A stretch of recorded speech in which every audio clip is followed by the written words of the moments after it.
Hello, everyone, and welcome to Rolling Keep, Fandom Tabletop's weekly show that's all about playing, teaching, designing, and learning about settings primed with the Cortex role-playing system. If this is your first time with us, thank you very much for joining. You have picked a very fun place to hop in. This is the finale of our holiday special. It's okay if you haven't seen the other ones because we're going to catch you up. We're going to give you a primer on the things that have happened so far, and you can go ahead and watch those other two later because they are pretty fun. We're going to be playing a game called Tales of Xadia, the Dragon Prince role-playing game, which is an upcoming tabletop role-playing game based on the Netflix show of the same name by Wonderstorm, the Dragon Prince. You can find the free rules primer, 2 free tales, 12 ready-made characters, and more right now over at talesofxadia.com.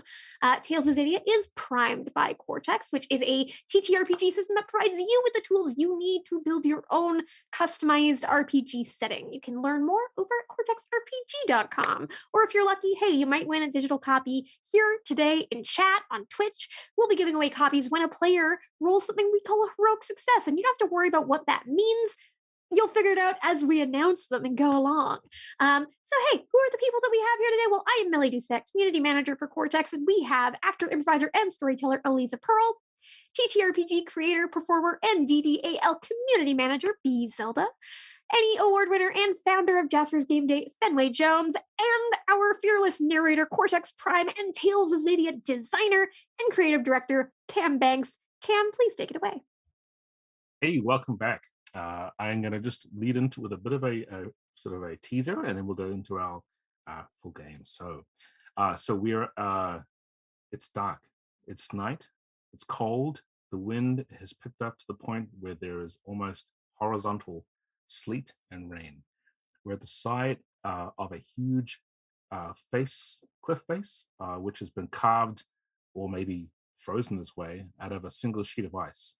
It is overlooking a small, very warm, cozy hamlet or town or village, down in which people have gathered inside and held away from the cold.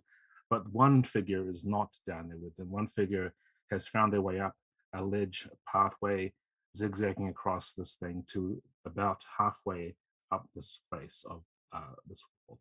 It almost seems as if a waterfall was once here, but the shape of this glacier almost doesn't seem to be natural. It seems to have just been created and smoothed off, and now all you can see is the mirror-like surface with which we can see this individual's face. They have young features, but their hood is pulled up, but their eyes, you can tell, reflecting back, even when there's a brief bit of the moonlight coming through the clouds, are black within black. His hands, or their hands, are placed against the surface of the ice, wearing ermine gloves, black and white around the edges, and leaning closer and closer and whispering. And as we come in closer to this figure, we can hear the sounds of words, indecipherable, almost like some other kind of language. And then a noun or two ushered back from within the ice. You are here. Yes, yes, great Lord. Soon you will be free. Soon you will give me what you promised. Yes, I will give you everything you promised, but free me, and then all of it will be yours. Yes, soon. I will have vengeance, and I will have him back. He withdraws his hands away from the surface of this, unseen to everyone except him. Lines of purple skirt and circle around and form quarrels of magic, and then dissipate slowly. But the resonance of them still remains. And we back away from slowly as well, until all we are seeing now is just the wind and the howling cold, the ice, and we seek what we hope is warmth and shelter, but we know something dark and cold is coming.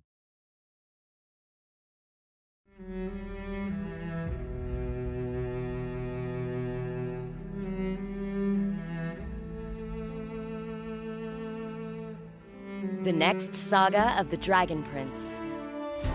is yours. Forge a path with friends and create your own Tales of Xadia with an all-new tabletop role-playing game where you'll forge alliances, encounter dark magic, and confront untold dangers in a system designed to capture the magic and wonder of the Dragon Prince. Featuring never-before-seen content and lore, engaging simple-to-learn rules, and easy-to-use digital tools. So whether you're a tabletop veteran looking for something new, a Dragon Prince fan that's never rolled dice, or you're hoping to share your passion with the next generation of fans, the future of Xadia is in your hands. Wow! How'd you learn to do that? I've never done that before in my life. Pre-order your copy and try out 2 amazing tales in previously unexplored locations. With 12 incredible ready-to-play characters to jump directly into the adventure. All available now at talesofxadia.com. Tales of Xadia, the Dragon Prince role-playing game. The next saga of the Dragon Prince is yours.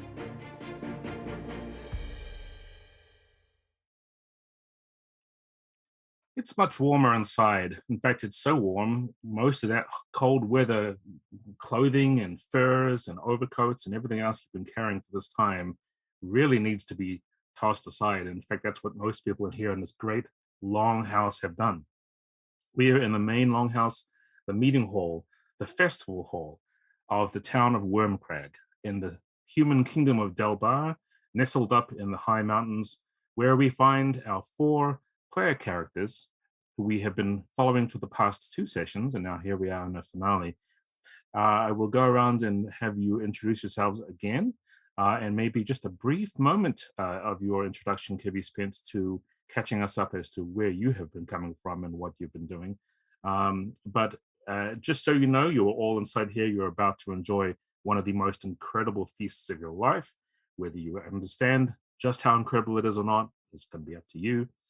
So we'll start up there with Benetta. B, please go ahead. Oh no. Okay. So I am playing Benetta, she, her, and she is a Sunfire elf. Which is to say she's kind of spicy, has a lot of opinions, has a lot to say, casts a lot of judgment, but all in good faith. Very excitable, very easily distracted. And the idea of this festival, all the food, all of the people, all of the enjoyment seemed like the best event. Benetta hates the cold, hates the rain. This weather is horrible, but if there's festivities and there's food, she is there. There's been a lot of spooky things happening, but from her perspective, she's just kind of here to show up, do her duty, and eventually deliver a message. Everything else along the way is just extra fun. All right.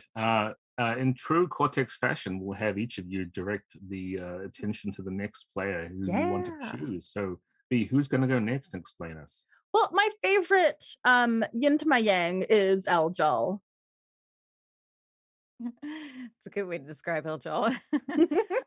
I am playing Eljal, a Moonshadow Elf assassin, and I have been a guide to Benetta for the past few months, guiding her into this area because I am a bit familiar with this area for reasons that I haven't really shared with anybody here.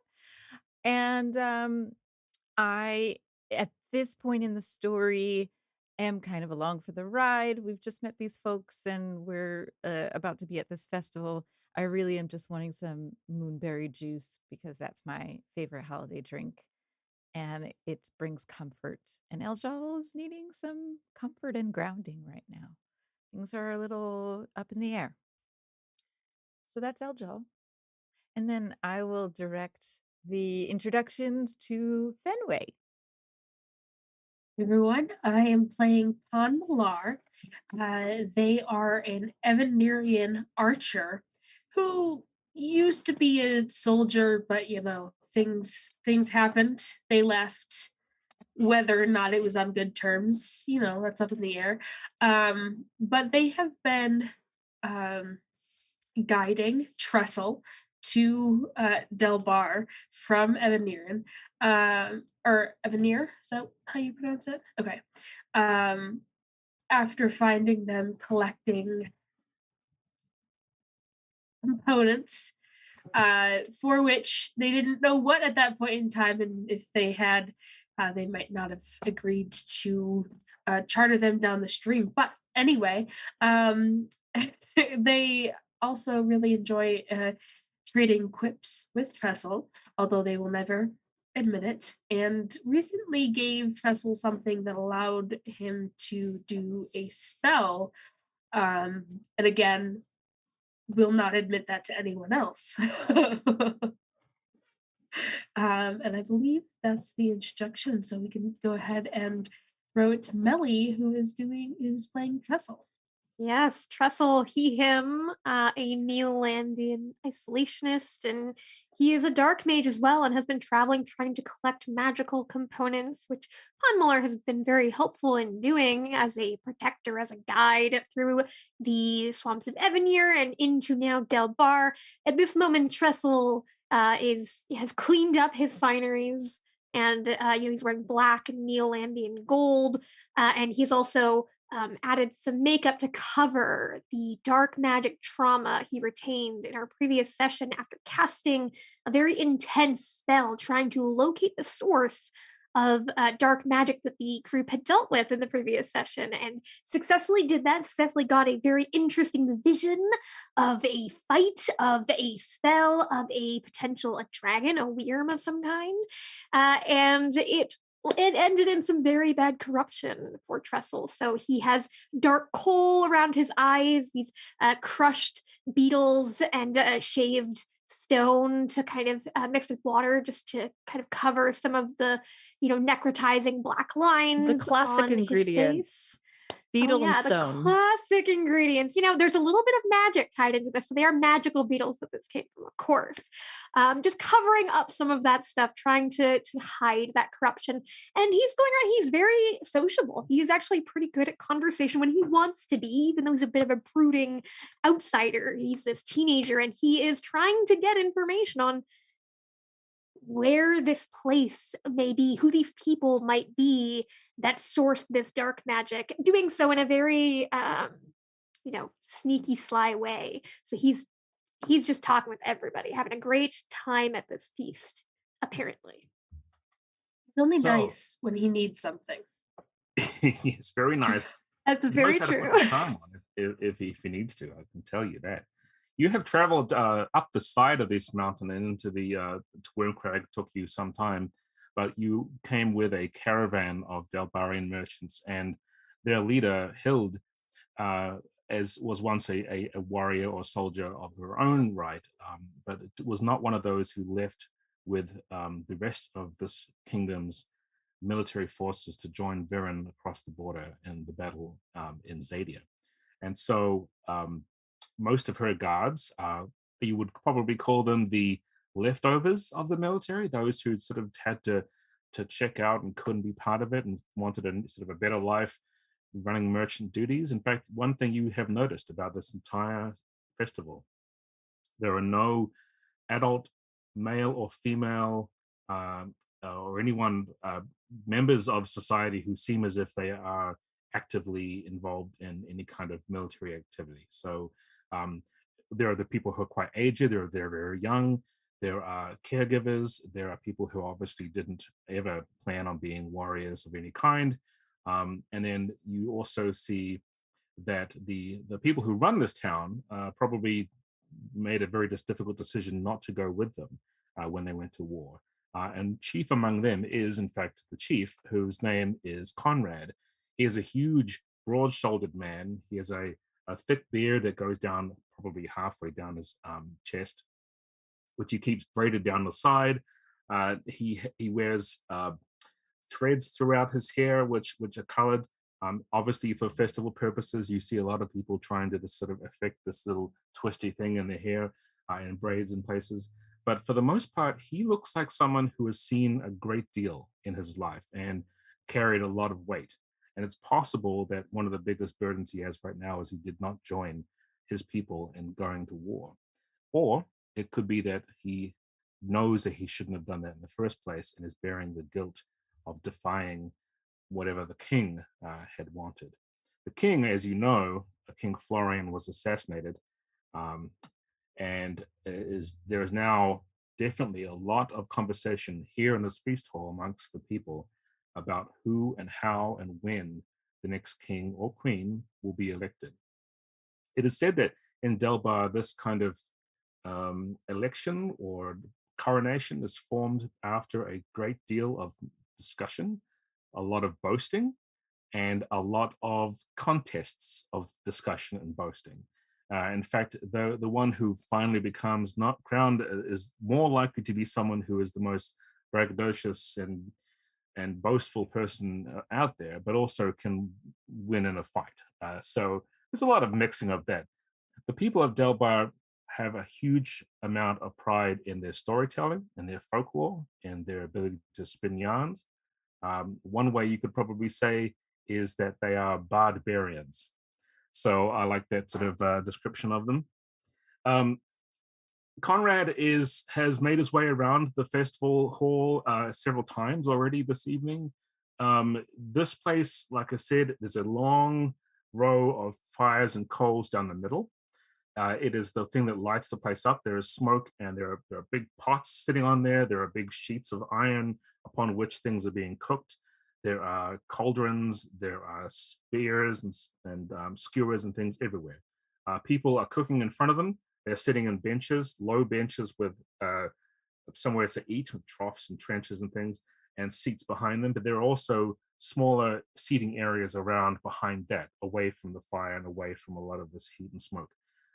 This place is built, as most of these places in the north in our own world were built, which is to have ventilation along the ceiling. There are places for the smoke to rise up. It's very high, so no one, even if you stood 3 or 4 people tall, would actually reach the very top of this place. It's quite large. And as such, it does echo a bit too. So you have this cacophony of sound of enjoyment and feasting.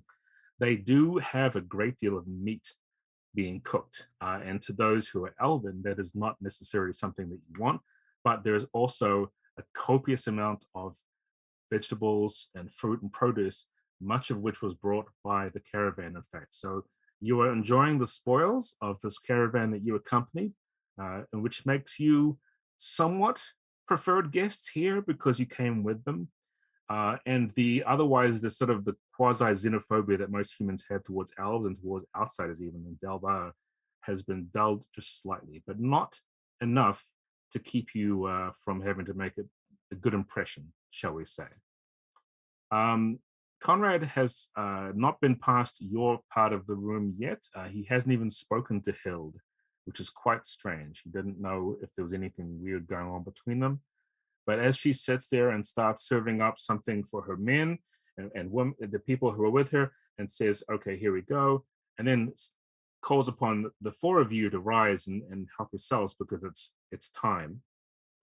What are you going to go and eat? What is it you're choosing to sample from this elaborate menu, of which you can make up because I'm giving you that ability to do that.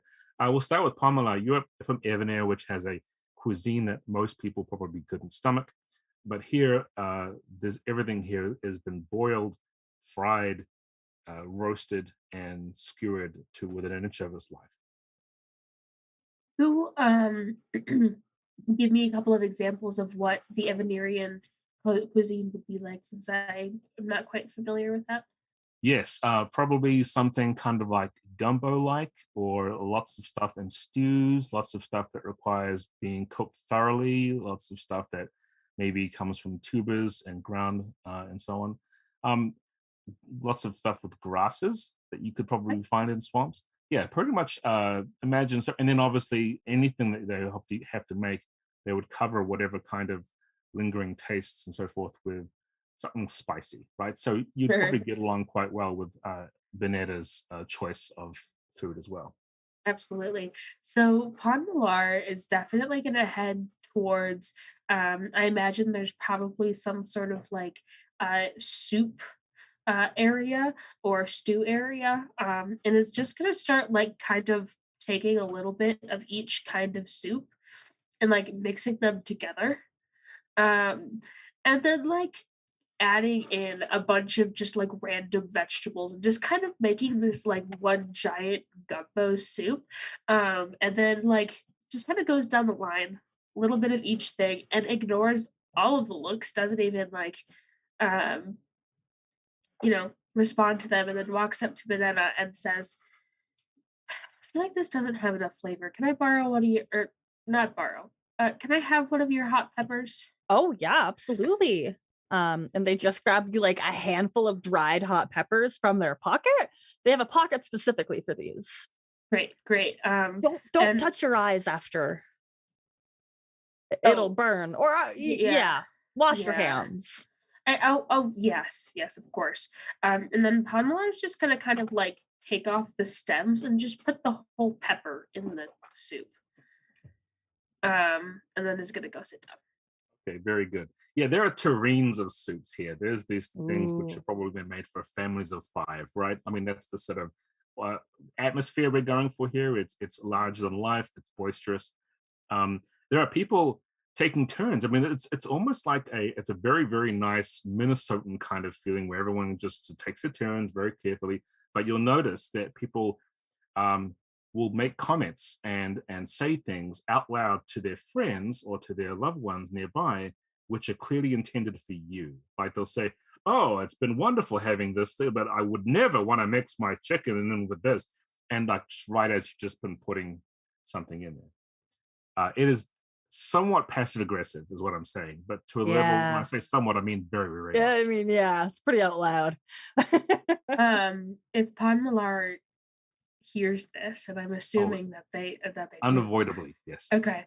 They're gonna turn to Banetta as they have sat down next to her in case they need more peppers, and just go, I'm not one to judge, but I feel like if I were like, I don't know, someone, I wouldn't make comments on their food if they were the ones who brought it here, they protectors or whatever. If it weren't for them, they might not have that food, What's that human saying? Don't bite the hand that you feed? Or something like that. Don't bite the hand that feeds you. That's the one. Especially when we're not feeding you, I don't know, something that's never seen salt. Yeah. Or, I almost brought something from the swamp. But that would require lots of, maybe I'll bring it next time. Ooh. From like inside of the swamp, or is it from the outside of the swamp? We get it like through these tubes. We have to put the tube in the swamp and then wait for all of the mud to get out, and then we can take the thing out. That sounds good. It's great. It's a little chewy. Definitely a texture. That's what teeth are for. Yeah. Right. Yeah. It's a little,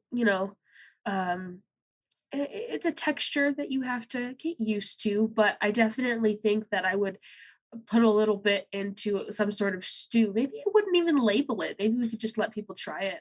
Ooh, I'm always a fan of that. Add lots of hot peppers, of course. We sprinkle like some more like crushed red peppers on our soup. Here you go. Neda, as you're talking, have you started to go and get your own as well? Are you getting? Oh yeah, I probably have like how many bowls can one person carry? I don't know, like at least 3 or 4. Yeah, 4 bowls in my arms. You would think it'd be for other people, but they're all for me.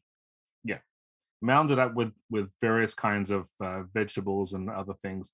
They do have bread also, huge big loaves of it, which I take one full loaf. Dense yes. Bread.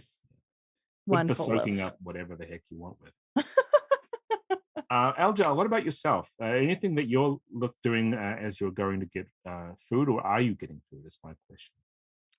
Yes, but first, Aljal is going to look for the beverage station and see if there's anything similar to moonberry juice. So there's a line somewhere around the middle of the great longhouse, of which there's a huge wooden frame which has been built, into which many barrels have been set. Right, it's like a big barrel sort of thing. It looks like maybe if you'd gone to a brewery sometime in the 1300s, and there were lots of barrels sitting at the side. This thing, and many of them have been already tapped, and people are just pouring out stuff from them in huge big tankards.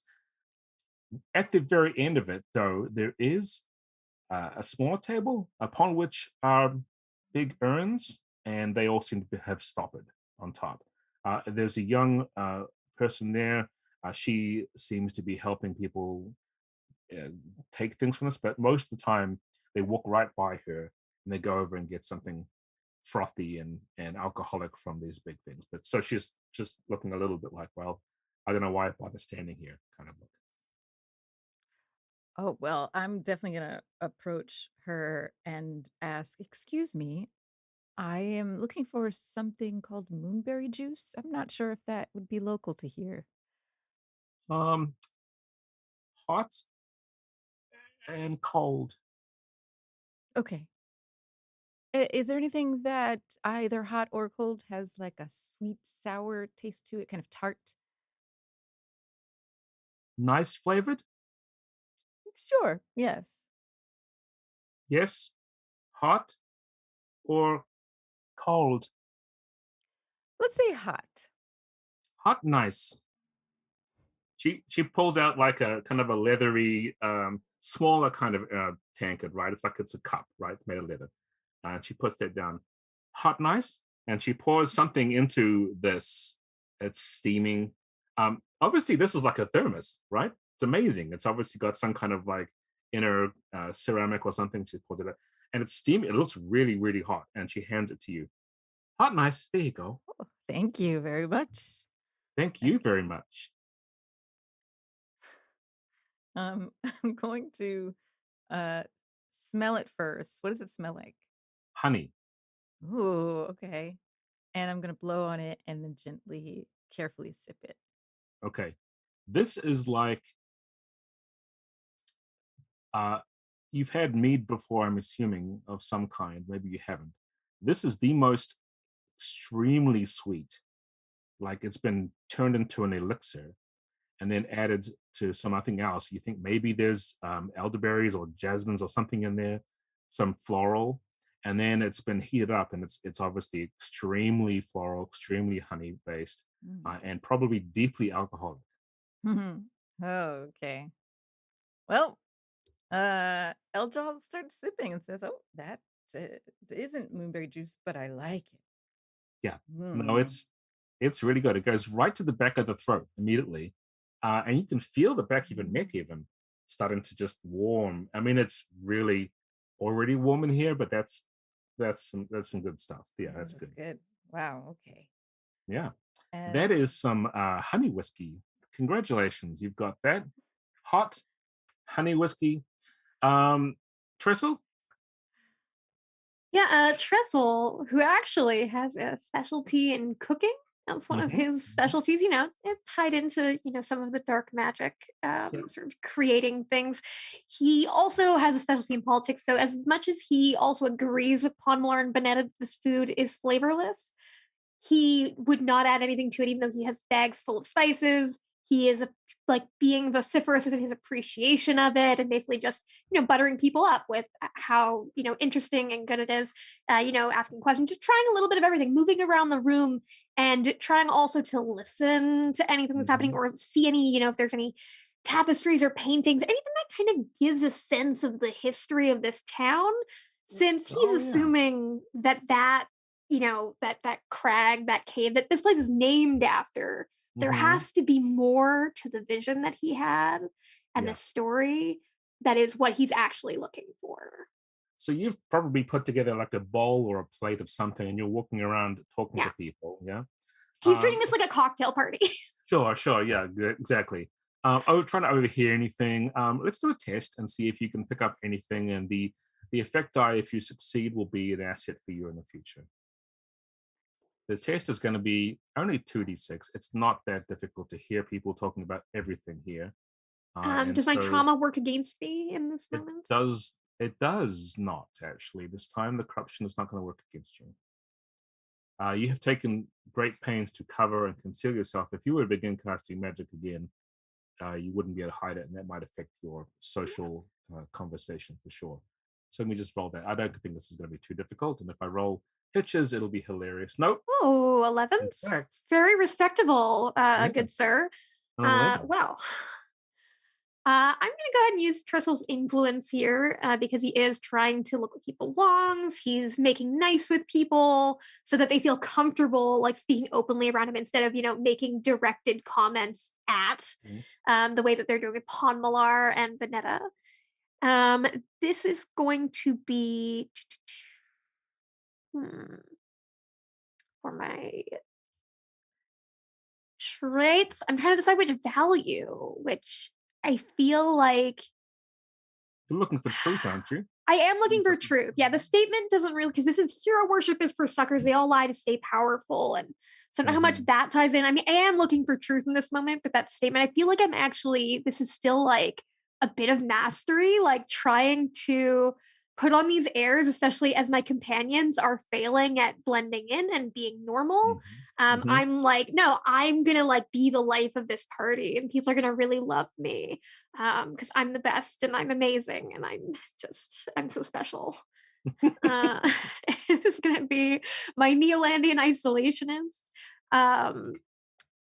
Which I'm going to hinder my brooding wanderer because he's so used to sort of keep being insular, and he can put this on when he needs to. Yeah. But it is a little bit more difficult, especially since he is still trying to conceal something. So I think I'm going to hinder that and get a plot point because I want plot points for later. This will be my politics specialty, and that is my dice pool. All right, go for it. Oh, that's beautiful. 15, no hitches. No hitches. You have the option at this point. You could move that 2 over to try and give yourself a heroic success. I really want those plot points for later, since I have to make creatures to do my spells. I need those plot points. Well, it was worth a try on my part to get you to spend them. So you couldn't do that. That's fine. All right. So you're walking around. You're getting further and further away from your group.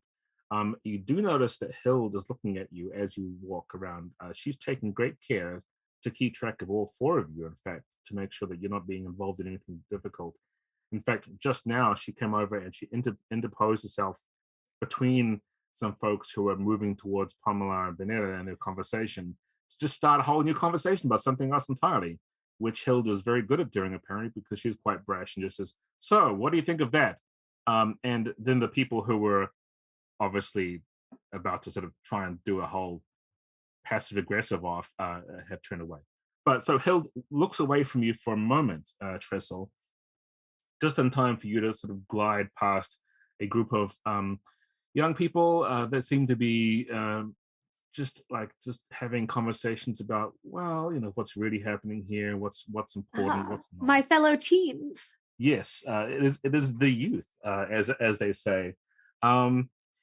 Which you find out from them that they're all like several of them are daughters of Conrad.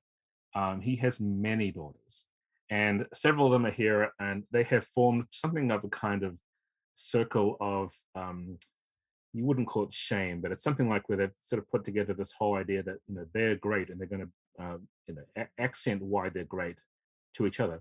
But at one point, someone mentioned something about an ancestor, and how never going to live down what happened, and this is always the reason why no one from Wormcrag ever becomes a king or queen of Delbar. And someone in the younger teen says, "Oh, I've not heard the story." You have to ask Father to tell it later at the bow stop, because that's where he'll do it the best. But I'm not going to share it. It's not my place. Father always knows the best way to tell this story. But let's just put it this way: none of you are going anywhere. Nowhere. You're going to be stuck here in Wormcrag for the rest of your lives. Good luck. And her sisters are just and these other youth like, oh, wow. One of them turns around and sees you looking right at them, and they just then kind of, "Oh, just a minute, I have to go get myself some food," and stands. Did you hear that? I mean, I kind of close. I'm just, I wouldn't listen to her. I mean, the only thing stopping you from doing something amazing is yourself. Oh, wow.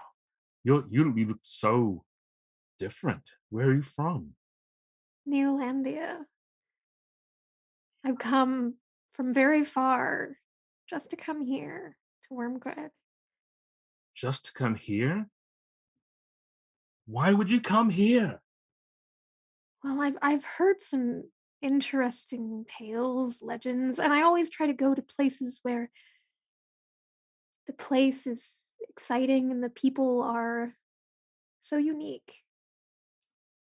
Well, yes. I suppose that we're unique. He doesn't look as if he's all that impressed with anything about anyone here. Like it's like a degree of like self-oppression. But Conrad's family, they've just been living off this history for such a long time that it's not like any of us have a chance. Right, so they founded this place or what? Mm-hmm. And what do you know about Conrad? What have you heard? He's great. He's a great man. He's made sure that prosperity has come to us since before I was born. Obviously, I'm just very young. But recently, obviously, with all the wars and things, wow, it's been quite a struggle. It's a good thing Hilda's back. Oh, Hilds is from here? Yes, this is her village. I didn't realize that. We just met recently and helped to get the caravans the rest of the way here. We saw the need and anything to help. She didn't tell you Really? that she's his daughter? No. She's next in line. If anything happens to him, she's gonna take over. But she decided to go out and do the whole thing with the caravan. That's been the gossip for a long time. Even I didn't need to have one of his other daughters to tell me that. That's a story I know all by myself. I bet that would be an interesting story to tell. Would you be willing to tell it? I hear the people of Wormcrag are some of the best storytellers. Well, no, they're not. But I'm pretty good. I think you should prove it. All right. Well, so the story goes. He really wanted Hill to take after him. And then his son, Otmar, said, no, Hill does not want anything to do with any of this stuff because she just wants to fight all the time. She doesn't like to tell stories. She doesn't like to have yarns. She doesn't like to boast. She doesn't do any of those things. And so Conrad said, well, Otmar, what do you have to offer? And Otmar says, well, I wouldn't want to sort of make any observation, but I don't think anything about. But then we all know that his other daughters will come along and say, Otmar is weird. And we don't like Otmar because Otmar is the boy and he doesn't like doing anything that we like to do. And so he said, well, Otmar, if you can prove yourself, one day I'll maybe make you my heir, and that'll be different because Hilda's gone. And Hilda said, I'm going. And then so Otmar said, fine, go. Don't come back. And I'll come back if I want to.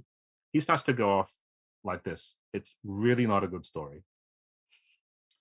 I react in a way that seems like this is one of the most amazing stories. I want him to feel so confident that he's willing to put in as much detail as he has.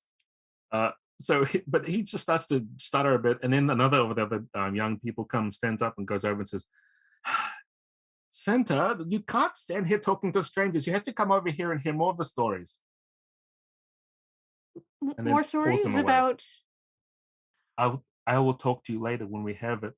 You remember, I'm a good storyteller. You are, and what was your name?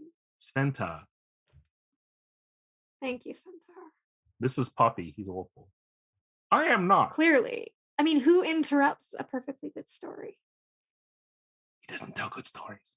And then pulls him over. You notice that as that happened too, the daughters, of which there are like 4, and they all look like they're probably, they're not quadruplets, but you don't know. You can't tell them apart from each other. They're just like, they all wear the same kind of sort of like makeup-y things on them. They have the same beads in their hair. They have the same kind of dress. The only thing you can tell them apart by is that each of them has a different kind of smirk, which you instantly can tell apart, right? That's the smirk difference. They've all been looking at you now that like Sventa has been pulled away, and they give you a very disapproving look. And then that group goes back to talking about things. Yeah, I flip my hair and give them a wink. because I'm very confident about myself. And then I will return to my group and sit with Pon Malar and Vanetta. Vanetta, Tressel's being nice. I'm confused. Yeah. Did you hear that story? It was awful. It was terrible. I almost fell asleep. You two could really learn a thing or two from me if you just paid attention. Oh, I paid plenty attention to you. How does that help us? I don't know if you remember the first time we met Vanetta. It was 2 days ago. But with Horse. Yes, yeah, and you needed to get inside of a place, and they wouldn't let you in, and I got you in because I was nice and polite to someone. It's because you were human. I'm pretty sure it was because I don't think they would have let you in. Pon Malar is so kind. They shared their extra bowl of soup. I mean, kindness isn't what you it. need to be. It's nice. Kind and nice and good. These are all different things. People want you to be nice to them. They have the same definition. And also, I don't feel like babysitting you, so... So there is a loud, the sort of the conversations and everything continue, but there's a loud clapping at the end of the table. It's a large area back there which has been raised up, upon which there is a numerous sort of like displays of various kinds. There's weapons, there's scrolls of things that look awesome and great. Trophies in some places. People have been going up the steps to this sort of platform and looking at them and coming back down again and so forth.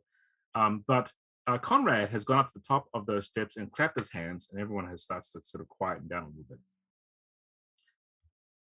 My family, he says to everybody. You are all my family. You all know my daughters. And he waves down at the girls and down there. And we also know my son, and points over to this man in the corner who hasn't been doing any moving around or anything else. He has a hood over his head. He's got gloves. He's just been sitting here like this the whole time, not doing much. And of course, we welcome back my oldest. Hild specifically does not look at him and doesn't do anything. That's quite so and still. She's even stopped drinking or helping herself from her bowl. Hild has come back to us, and she has brought with her all the spoils of her travels, and we have her and her friends to thank. So please, a loud, raucous cheer, and the whole room erupts into this noise. They're looking at you. They look at you, despite whatever they may have said or done in the past hour. They applaud. They stand. They bang their tankards against the wood. They cheer and holler and make all kinds of noise. Yes. Now, we come to the part of the night where we most express how we feel about ourselves in Delbar. This is the time. This is the moment where we share the boast. The boast. Everyone locks. Well, yes. Well, who's going to tell the story this time? I welcome my daughter once again to give me a challenge if she wishes. Happy as always to do so. Hild doesn't move. We always know this time of year is the coldest outside, the time to tell the greatest of stories, the time to come back from journeys far away, share what you have learned, spin whatever story you can tell, and be the most impressive and the most exciting tales. I want to hear this. I want to know what you have done, Hild. Everyone has fallen silent and is looking at her. She still doesn't say anything. I believe that Vanetta will be stepping in for Hild. Oh, yeah. I mean, I offer you a proper challenge, Conrad, if you would allow it. Who is this who speaks? Oh, me? No. That's Trestle. He says, present yourself. Remember, he hasn't met you at all this evening. He hasn't gone around to the table. I'm Trestle of Neolandia, one of your daughter's companions, bringing this bounty to your tables. And I would like to present my traveling companion, a Sunfire Elf of Eastern Xadia, Benetta, who surely has boasts and legends never yet heard of, that will surely warm your very souls, should you allow her to tell them. I accept this boast. Let's hear from Benetta. Everyone yells and cheers. Benetta, Benetta. Sunfire, Sunfire, Sunfire. Otmar is still just like this. You think he's locking eyes with you, Trestle, and like there's something there, and you're like, oh, like there's a moment, because you've got the corrupted stress, the trauma, I should say. You can get that feeling from him. It's pretty strong. You don't see anything active or anything around him. It would require you to try to do a bit more close up, but there's something there. His gloves lined with ermine. Ermine, yes. Yeah, I'm staring at him during this whole thing that Benetta does. Rise, Benetta, come up here. This is where we do it. Oh, yes. You have a drink? And she stands up so quickly that she knocks the chair back. In like that nervousness, like she swings around and her elbow knocks over a goblet. Oh, sorry. I'm just really excited to boast. I'm not often invited to do this, so when I get the opportunity, I really want to take it. And she kind of like shuffles excitedly up to the front and straightens her back, fixes her headpiece, and makes her a drink if she hasn't got one. Yes. Someone hands a young woman comes up and says, "Hot and ice." Yeah. Yes. Well, so your tankard is quite large, much bigger than the one that was given to Aljal, and so all of the stuff the size into of my it. head. Yes. Huh. Thank you. Nice. Yes, thank you. Very strange person. So picture this. Wait. The night. Oh, wait. Well, yeah. He takes his own big thing and just downs it like this. Whoa. And then slams it down next to her. Now there are two like tables up here. Like there's a table with a seat, but you're not meant to sit down, right? And if you're speaking, you sit down only when you're like listening to the other side, and you stand up and you think. But you can see there are several other tankards that have been placed up here as well. You've got several over there also. Thank you. And he sits down. Go. Yes. So, yeah, and they down the flagon that they receive, wearing more of it than is. Yep. I mean, they're humans; they're probably cool with it. Benetta feels a little out of sorts. All right, Benetta, you may take as much exhausted stress as you like, in order to add a asset of the same size. Oh my god. Which is confidence. Can I take a D10? Oh my gosh. I want to go hard for this. I really, really do. Now, what this means is that I'm going to be rolling that into my opposition, but you will get to roll your confidence asset into yours. It seems like it would balance out, right? It does kind of, but it's not. It's going to give you more opportunity for something else to go. And if Cam rolls hitches, you can buy those hitches to step up that confidence even higher. Yeah. It's not attached to the stress anymore. It's just how much you took in order to get it. Okay. Good question. Yes. Can Pon Malar take stress to continue handing Benetta drinks to give them the asset of, drunk enough to tell the whole story? Well, you drinking it won't actually help Benetta get the confidence is the thing we're talking about. No, I meant to pass. Like, can you continue giving Benetta more and more? Drinks? You can spend plot points if you want to do that. That's fine. Assets can be created that way. Yeah. So spend a plot point to give them another one. Yes. Oh, that's afterwards. You don't drink lots of them now. If you do that, then people will think you're crazy. What's wrong with you? All right. So, we haven't done one of these before. This is a clear that. This is a contest. A contest is something in Tales of Xadia. It's a kind of role, but like a test and a challenge, except what happens is you initiate a contest by putting together a dice pool of all the things that you think will contribute to what you want to do, and your opponent will do the same and try and roll higher than you. Okay. And then you will then have a chance to roll higher than them until one of you either decides to give in which case, if it's your turn, you say, I'm giving in. Mm-hmm. You take a plot point for yourself, and you will talk about how you lose. If you fail the roll, to actually get higher than them, you will take stress. And I can tell you now, the stress that you'll take is probably going to be exhausted. But it might not be. You might be angry by what hit gets hit. The contest can begin again if you want to, if you're not happy with how things are going. But generally what would happen is the person who wins this wins, and the other person takes stress and has to sort of just, well, okay. So you will roll first. Put together your dice pool. Don't forget that you're going to be adding in your confidence D10 asset. Thank you. Oh gosh. And you'll help. But what we'll do is we'll be having you tell the story as you put it together to try and emphasize what it is you're trying to boast. You don't have to tell the whole story right now. You can save some for another roll if you want. Okay. But yeah.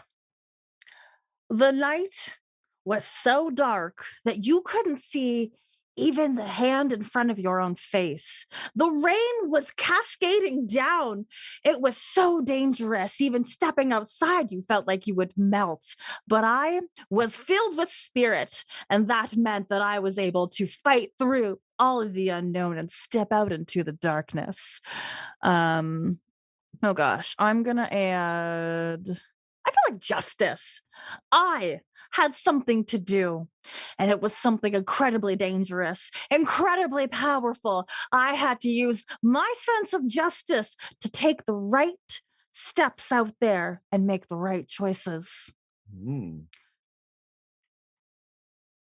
As a knight of Luxuria,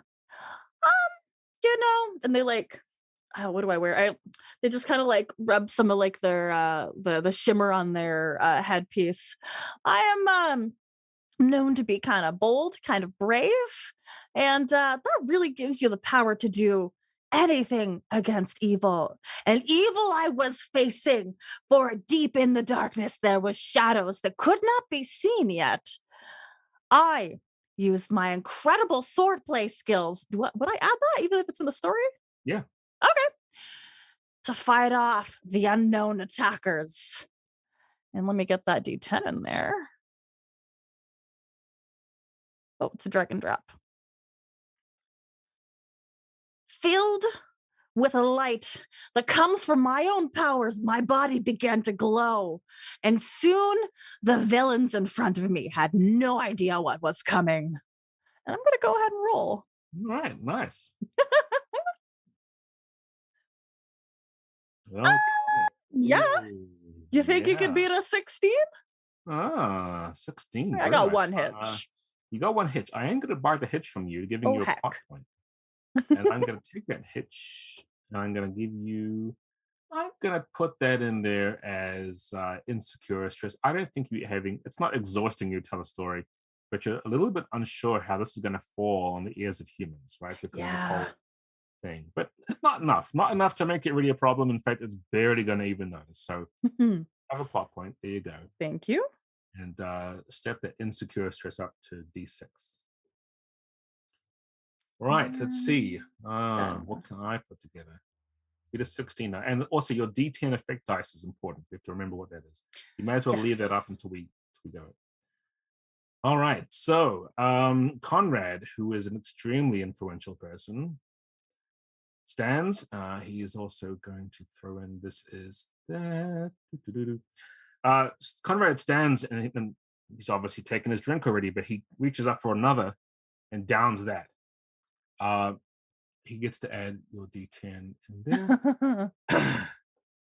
Strong My stuff ancestor, Connor, was the mightiest swordsman of all those who dwelt up in Hinterpeak. There was none who could face him in battle and survive. He was the one thousands of years ago before the fall of the country, before the kingdoms were even assembled. Conrad, we're all named after him. Those of us in my learning know deep in our hearts that it is him who has given us this bounty.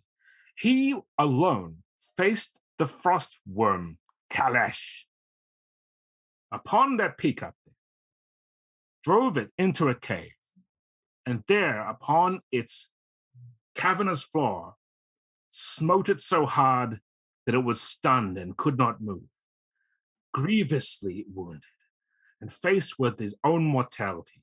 He knew that the only thing he could do was to keep himself in there and protect the rest of his family by falling finally in battle against the worm. There were none to this day who could match his bravery and sacrifice. No one in his family has been able to live up to that except for today,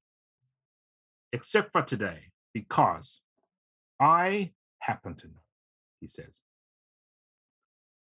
that the sacrifices that I have made to stay here and look after everyone in this village, this town of Wormcrag, eclipse anything that has been done before.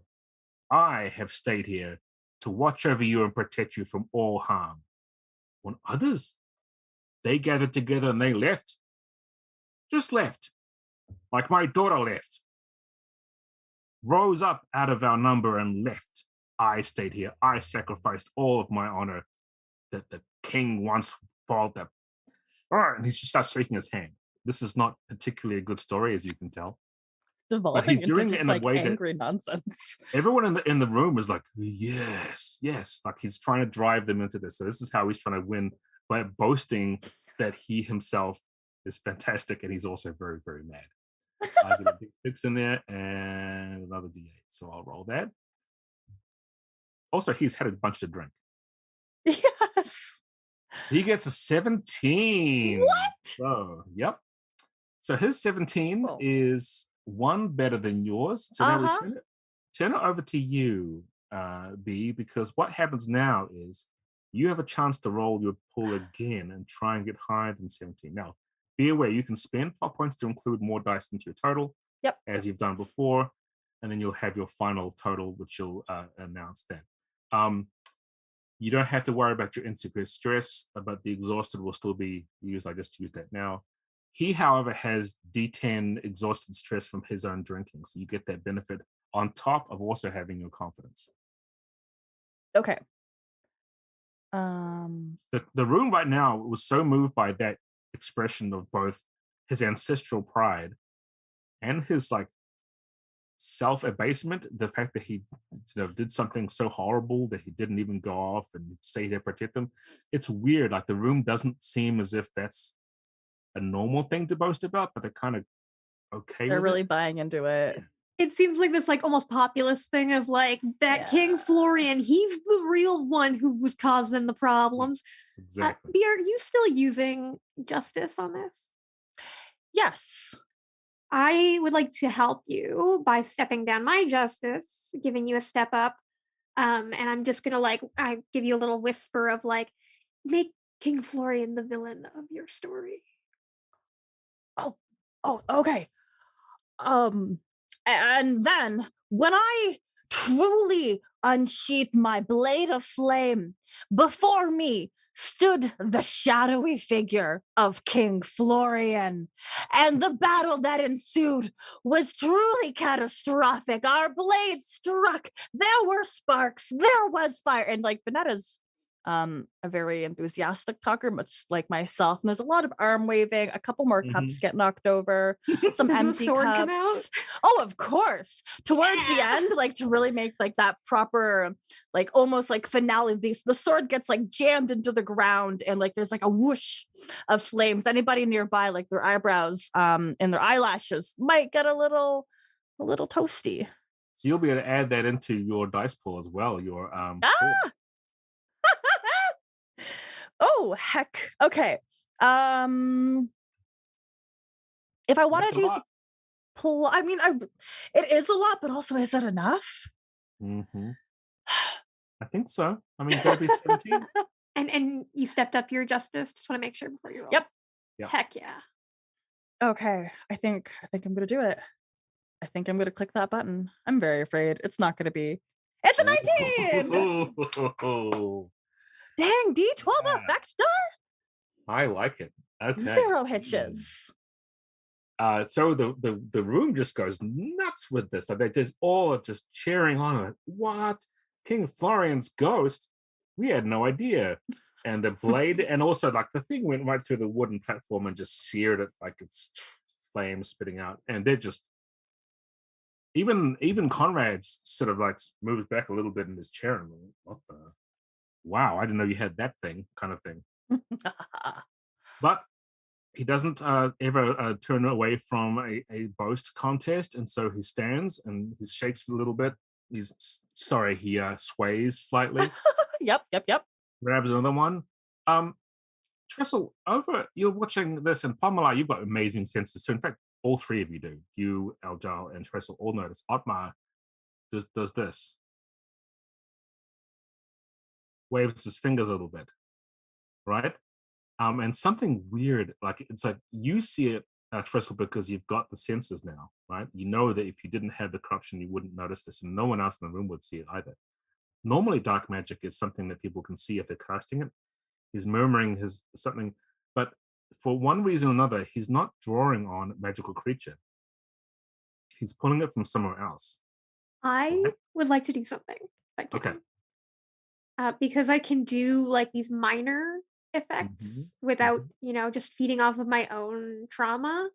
I want to make like if there's, a candelabra like near him, because he's kind of in a corner, I want the candles on it to just like spark suddenly and distract him. Good. Okay. Interesting. All right. Okay, cool. You do that without me even having to roll dice, but that happens that they go up behind him. Some people near him turn and look in his direction. He's stopped the spell, but he's obviously finished it, right? You know that he's finished casting it. Florian's eyes briefly flash. You can see this be.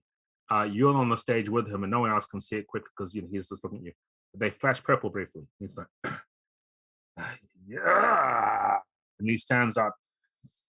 He seems like even more like larger than life, a bit more, but he seems to have like him shaking off whatever was sort of swaying him. He just seems, and he downs another, and then he turns to you and says, King Florian was not a rightful king. And the whole room was, his ghost is weak. His words were weak. His deeds were weak. No one has done as much as my family has done. And we know this. We know this. Because behind me, above us, is the tomb of Kalesh. That, and the crowd's like, what? Like, this is a part of the story that they didn't quite finish, the whole time. Yes, that's right. My ancestor's brother sealed it off. That ice was his. That is what our family has done. We have merged together. The fierce and powerful strong arm of my ancestor, Konar, and the magic, he says, of my ancestor, Orlando. And everyone's like, what is that about? Vanetta drinks nervously. Yeah, Eljal has been sipping the honey hot whiskey and leans into the rest of the group sitting and says, well, this is getting really interesting. He gets 2 10s and an 8, a 6, and he gets this 12. All right, rolling to see if I can get 19. Now, if he doesn't succeed, something bad's going to happen to him. So we'll see. Well, Jal, are you feeling all right? I'm feeling great. Ooh, really toasty. Okay, so he announces this, and for a moment you think the whole room is going to go completely wild with like fervor for him. You feel the wave across the room start to come towards him as if it's like every single person has kind of understood and knows, and you feel that enraptured story-like atmosphere that most places would have, but it's heightened. But then it hits a wall somewhere near Hild, right? The group where you're sitting, somewhere near there, the voices start to turn, and she looks around and sees, and she locks eyes with people near her, and she says nothing, but all she seems to do is communicate entirely with her demeanor, and he loses steam. It gets to him, and it doesn't do it. By that point, the people behind her and people back in the room, they're starting to talk and say, "What? Magic? We don't do that. That's that. No, whoa, that's not good. Is this something to do with Otmar? Is Orlando? Is Otmar?" And then they have this whole like thing. The room is now falling to a different kind of conversation. You can buy that hitch if you'd like. Yes, please. It'll help you step down stress. Okay. If you buy it, or you can use it to step an asset up. But I'm you gonna have won the contest. take my stress down. Okay, very smart. Use the plot point. And in Bring down doing, my and so exhaustion. because you got a D12, he's taking D12 now stress. What kind of stress do you want to give to him? Insecure. Mm-hmm. Amazing. D12 As you should. Is appropriate. is Otmar staying as like people start to whisper about magic? How's he looking? He's, you know that he's the son, right, of Conrad. He stands and then he moves quickly to the platform. His father staggers down like it's gone out of him, right? Yeah. Whatever that effect was is gone, and now he just seems to look ashen and older. It's like a reverse Theoden, right? Rather than standing up and like, oh, I've thrown off all the things that made me feel old. He looks older and more just. I lean into Ponmalar and Eldal and I suggest you follow the sun. He was casting dark magic. At that moment, there was an uproar from the other end, the far end of the longhouse, where the great opening is, where people can come in. Now, the air is colder there because it's where the openings are. There's doors that have been pushed wide open to let people come in and sort of continually can move back in there. But there are people out there who are crying out. There's a hue and cry of something. You don't know what's going on, but there's a lot of noise of trouble or. Otmar is trying to take his father, and the girls are coming up too, the other daughters, with them to move out the back, sort of leave the longhouse. I'll lock eyes with Bonetta and nod to the front of the building, and then like kind of gesture for the other two maybe to do the sneaky stuff since they're the sneaky people. But none of you have to do that. But I'm gonna go ahead and move towards the front of the building. Okay, yeah, she's definitely gonna nod. Sheath that flaming sword and go to the front. And I'll go Alright. towards where the sun is going. That's where Ponmalar is headed as well. So Pamela and Aljal, you'll be heading out to the back. Yeah, following the sun. Okay, that's good. So this is going to be there's a challenge that we're going to be playing out. This challenge is it's not very difficult, but it's going to be extensive. I'm going to put that up here. It's a 4d8 challenge. It is a number of things, but this challenge is once you defeat all of the dice in this challenge, you'll be able to resolve the problem that's at the front. But you can also contribute by doing the stealthy stuff and helping to follow where they're going, okay? Because it's all tied together. What's happening up as you close up to the entrance of the longhouse, you can see things have arisen outside in the down there where it's cold and windy and whatever in the darkness. You see figures have started to emerge. Figures that look like members of King Florian's court and Florian himself. Your story. You've never seen him. Oh dang. You've never seen him before. This is all made up. Both Pamela and Tressel would know what he looks like because his face has been on, illustrations and things. He's a well-known king. He was a very nice guy. He was lovely. He was lovely, yeah. He was But nothing Bonetta like- doesn't know that. But you see him, the big bearded king in his crown. He died. He was killed. But this looks like a sort of a ghost, sort of like a shade.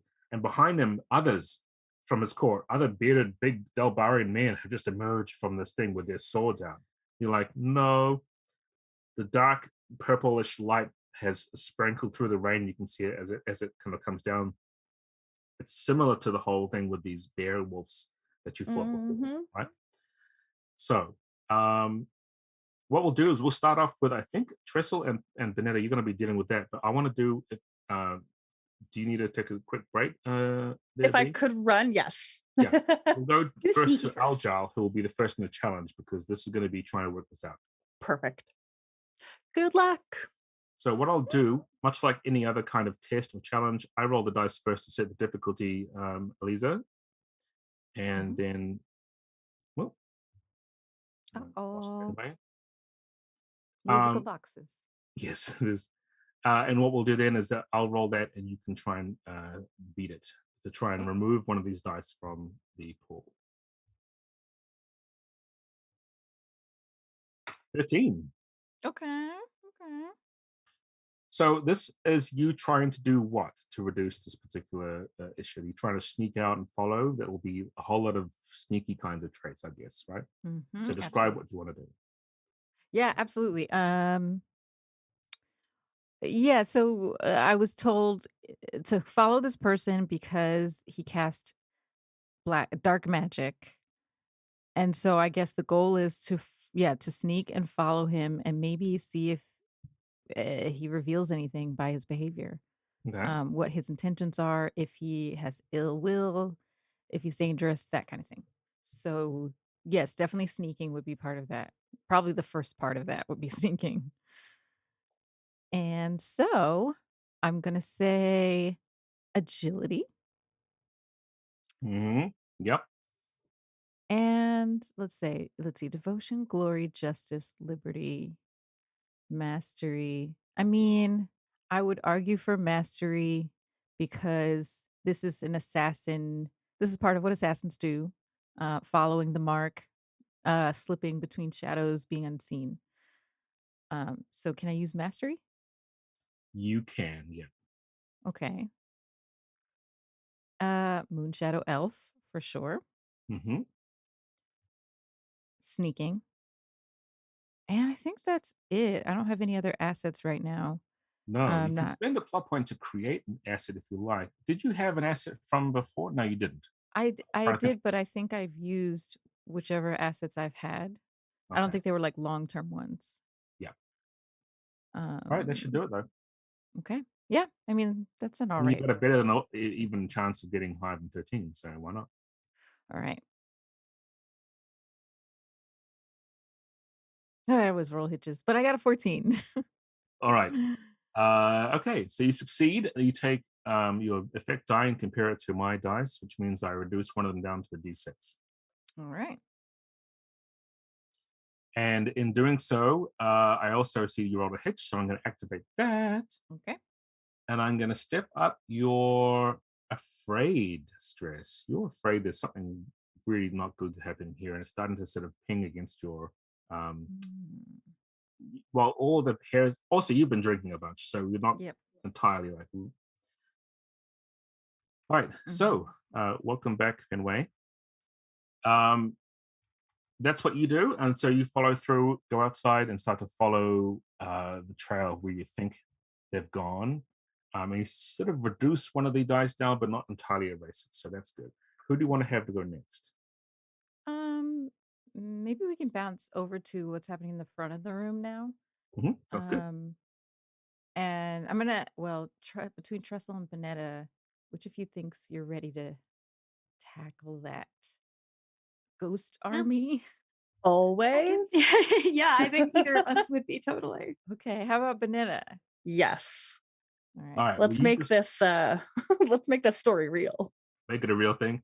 I get 3d8 and a d6, but I also include your exhausted stress in here because you are a little bit wiped.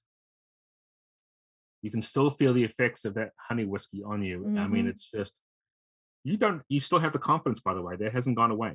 Oh, good. I love that. Okay. It might be a problem though, because just too confident. No such thing.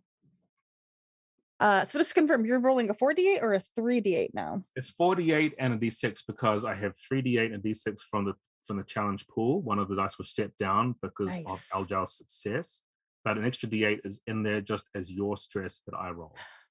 Of course. So I will roll that. This time I get a 14. I'll work with So that. these things have emerged and they're coming at you. Like they seem to obviously see you as a potential target. Their eyes are glowing purple. Their bodies are sort of like shaded in violet and magenta.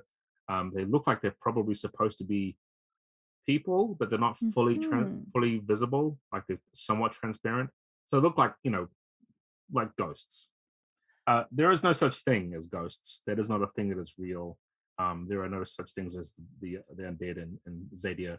But this kind of creature, this sort of spirit thing, clearly is a new thing to you, right?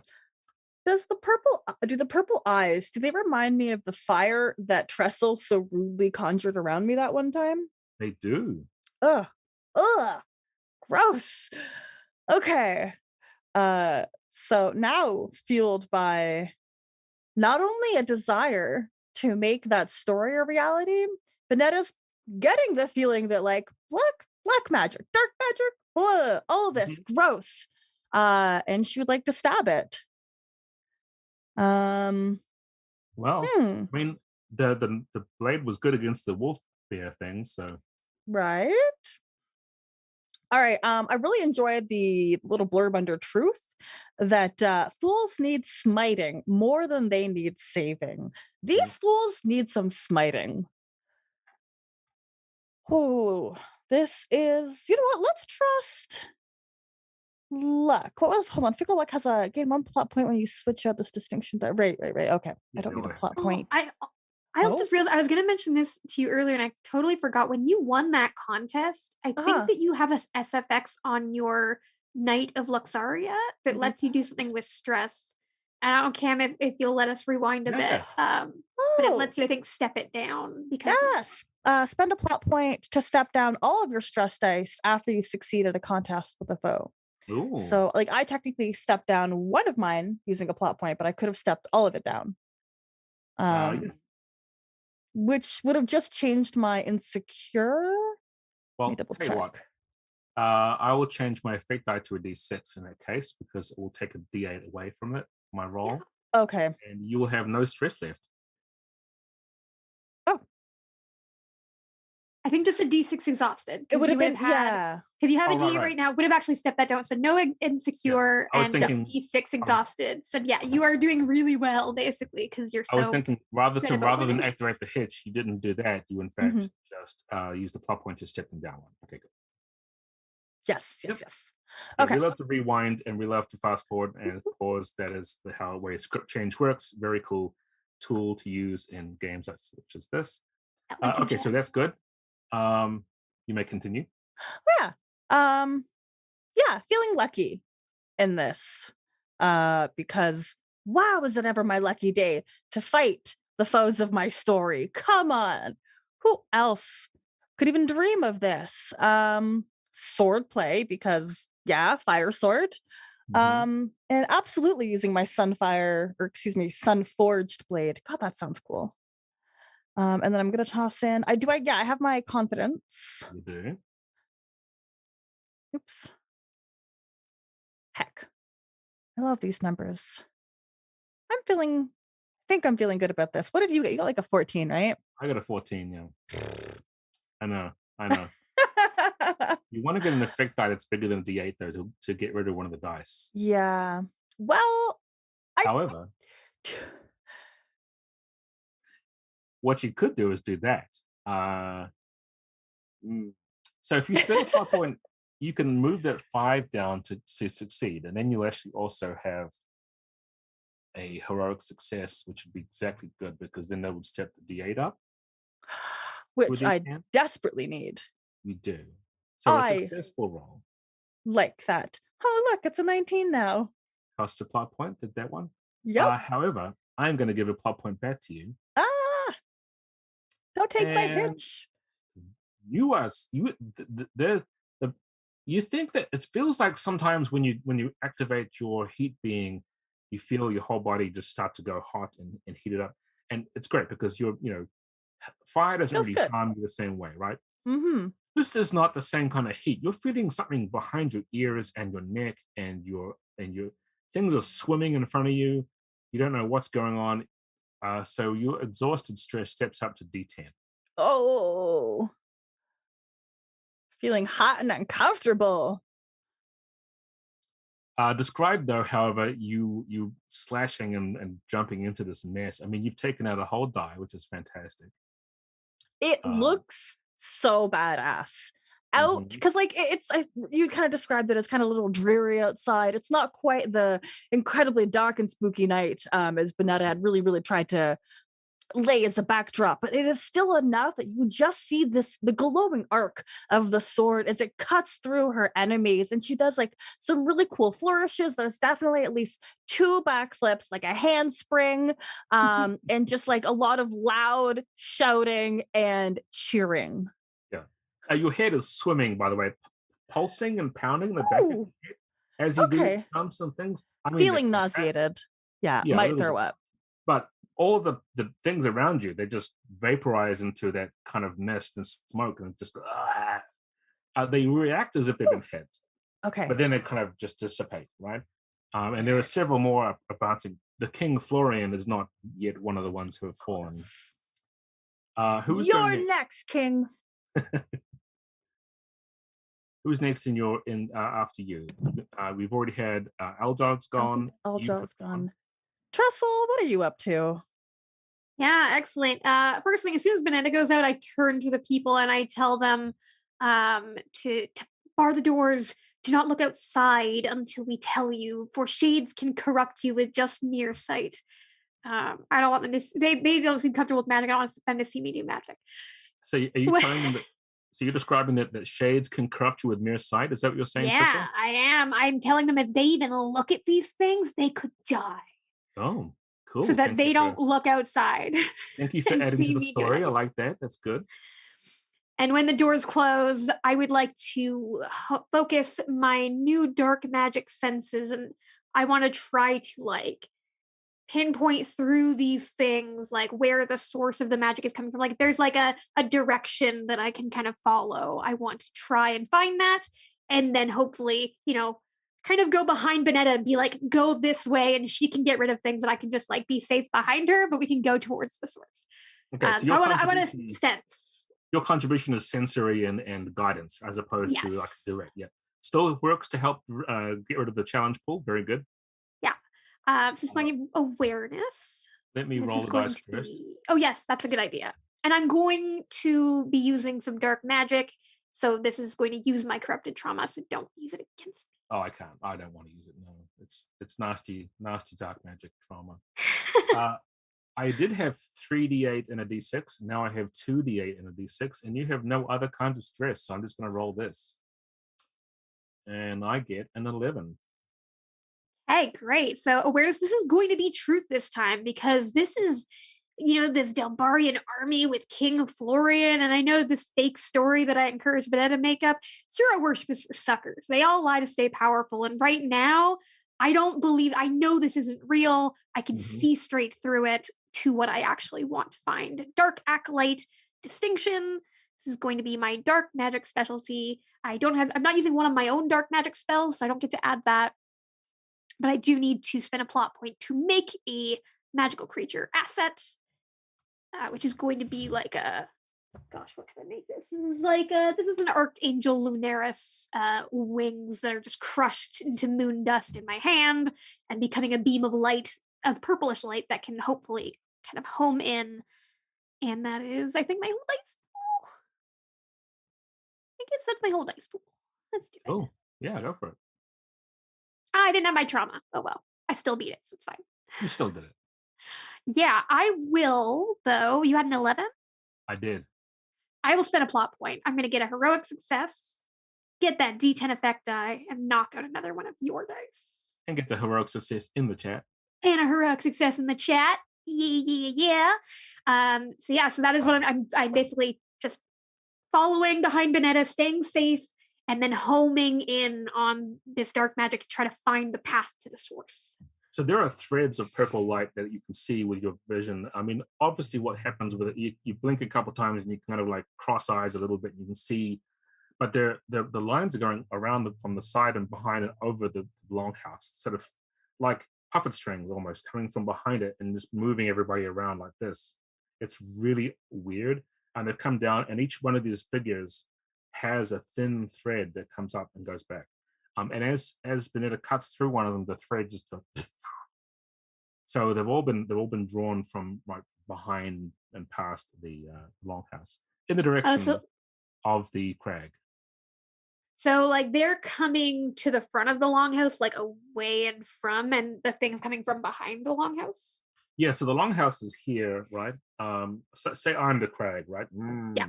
There's a longhouse in front of me, and in front of the longhouse is the front of the longhouse where all this fighting is going on. Perfect. Everyone else is the Otmar and Conrad went out behind it to go up to the crag. Cool. So then I'm gonna tell Benetta, I'm gonna be like, we need to lead them towards the back, and I'm gonna kind of split away from her and start kind of cutting around, hoping that she'll follow. And then I will choose for, of course, Ponmalar to finish off the round for us. Well, very good, Ponmalar. All right, Fenway. So you are following with Eljal, who has you've been keeping track of where these two have gone. They haven't taken anyone with them. There's no guards. There's no protection. It's just this old looking, but he's still very large man being hurried along on a trail by his son, who is robed and gloved.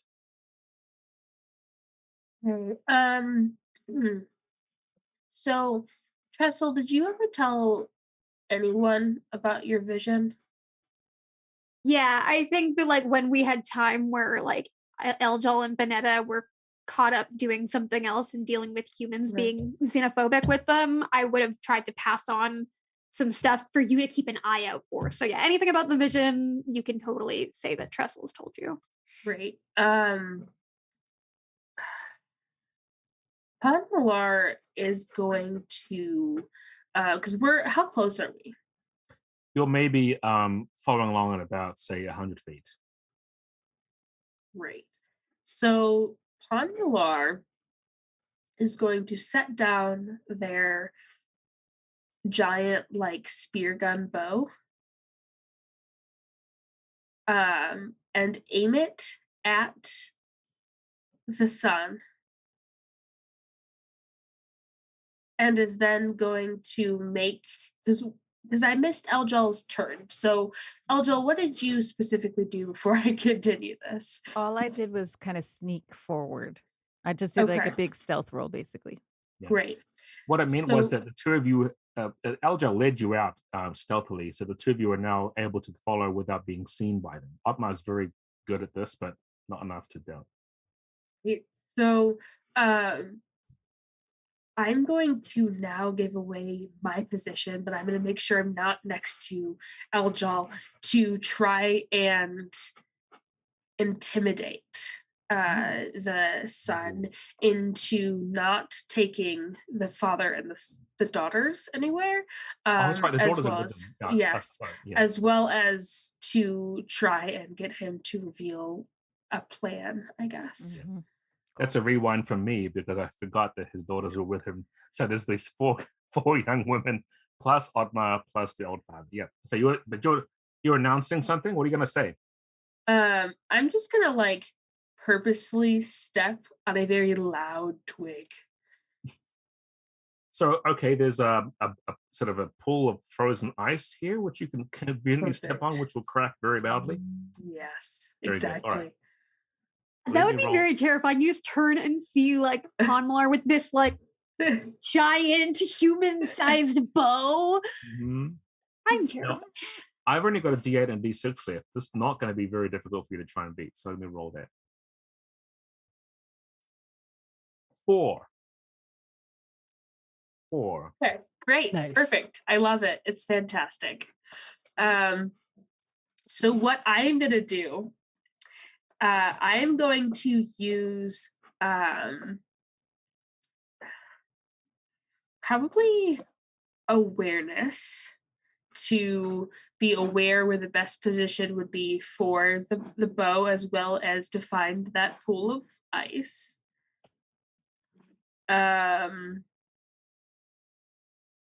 Probably glory as well, because I'd rather just use an arrow to diffuse a fight if I can. Yep. And then I'm going to use Marsh Ranger. And with... Oh, never mind. I can't do that one. Yeah. Otmar is not larger than you. Yes, I missed that part in the description. Then I'm actually just going to use Watchful Expatriate. And then archery and heavy bow. Yep. The cool part about this is you don't even have to loose it. It's not even about hitting him with an arrow, but the fact that you got this bow and your archery skill is so obvious that it can. Yeah. And roll. Wow. Yay. That was a hard one to beat. Now, there's no way for you to add, even if you added the 2 in, you wouldn't get more than 10 above what you got. So it's simple heroic success. It's 1 heroic success. But every heroic success is good. We want to make sure that everybody knows that, and the chat knows that. So that steps up your effect tide to a D8, do D10. Taking out the remaining D8 out of the pool, we're leaving just a D6. I'm going to activate the hitch, however. I think I'm going to give you afraid D6 stress because there's something weird about this whole thing. And as you see him turn around and you yell, well, you don't yell anything, you made the crack. His eyes look at you, and there's something really seriously unnatural or disturbing about the look that he's giving you. Enough to give you a bit of a thing, but he still succeeded. He stops and pauses. The 4 girls turn around and it's the outsider, and they just like all 4 of them pull their father down to the ground, leaving Otmar just standing like, what? Get down, father. Like Secret Service agents. He puts up no fight. He just collapses flat. He's in no shape. All right. Normally at the end of a challenge, I get to roll my die and have it affect somebody, and I'm still going to do that, even though it's a 1d6. I mean, Cam, I mean, not to be, mean to any of us, but, just suggest, like, does Otmar have traits he could add into a challenge pool's rule? That's what I was going to say. Normally, oh, sorry to... I'm got it. That's good. Otmar has several traits of which he could use, so I'll clear this out.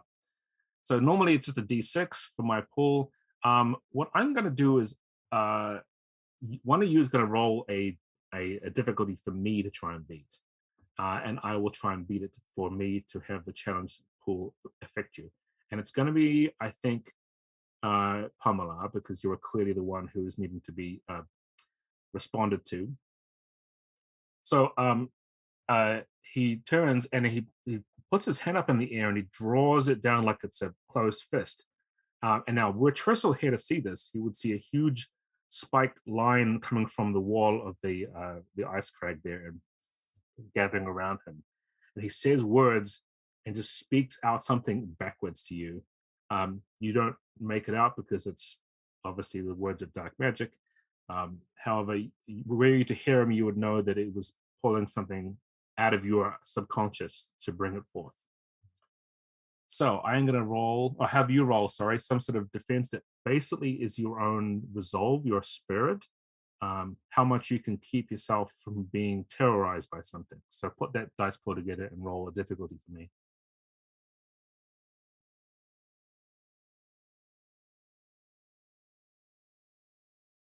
We can't hear you. I think you muted. Uh-oh. There we go. Can you hear me now? Fantastic. I am going to use spirit, since that's one of the very worst things that you mentioned. I am then going to use liberty. It says, I'm done fighting for nations. I'm here for myself and my friends. Nice. And then I will use I'll use watchful expatriate again. I don't think archery, mathematics, or sneaking is going to be very helpful, nor do I think a heavy bow is going to be super helpful here. So yeah, that's right. gonna be my dice pool. Do you want to spend a plot point to add an asset in there? It'll be a D6 asset, and you can create one however you like. But I would love to do that. Go for it. No plot points left, though, Pamela. No, I've been in that I would like to situation multiple offer, if times. you want to save your plot point, could I suggest that I can give you an asset with a plot point that represents the information that I gave you about this mage and the things I saw in that vision, because you see as he lifts his hand up that ermine-lined glove, which I told you to watch out for, so it just fills in those gaps and lets you be more prepared. Behind the scenes, obviously, folks, this is the glove of Orlando, his ancestor, that he's wearing them. But that's fine. He's got the same ones on. Yeah. So it just kind of gives you that insight of like the things to watch out for. So yeah, it's that insider info. And can I help by I think I can spend a plot point and give you my spirit, which is a little bump up to D8. You push What yours you can down, do yeah. is you can reduce one of your values down, and your liberty down by 1 step, and increase. Oh, you can't do it with attributes? No. Got it. Well, What is they your have liberty? this. They have a higher liberty than me, so minus D6. Yeah, but what's your liberty? Oh, it's a D6.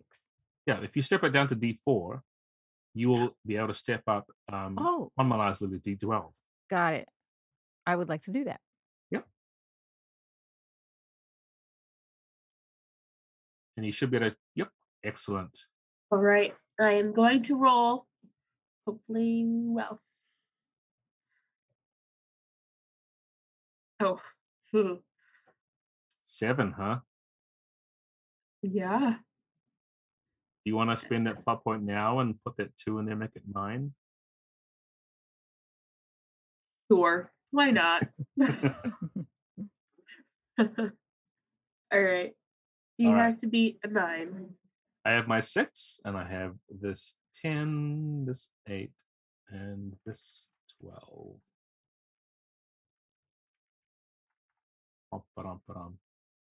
So 17 is probably a lot more than 9.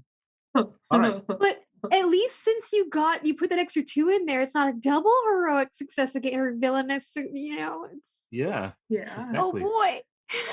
Oh right. boy. So you like, oh, I've got this. Eldar's like, don't worry, this is fine. Or whispering it from somewhere, who knows? You got the memory. This Otmar, this mage, may have something to do with this. It's going to be magic. It'll be magic. I can resist magic. And then you realize that you're looking inside of yourself, and then you're flashing back, and your vision swims in front of your eyes. You're having memories of wandering through the swamp, rumors and discussion about how you've left, how you've abandoned everybody, how the queen has died, and then the queen is there in front of you. And you see her; she's beautiful, radiant, and absolutely stricken with disappointment and sadness, and the grief hits you, and you understand fully how much you have lost and how much the world hasn't got that anymore, and neither do you.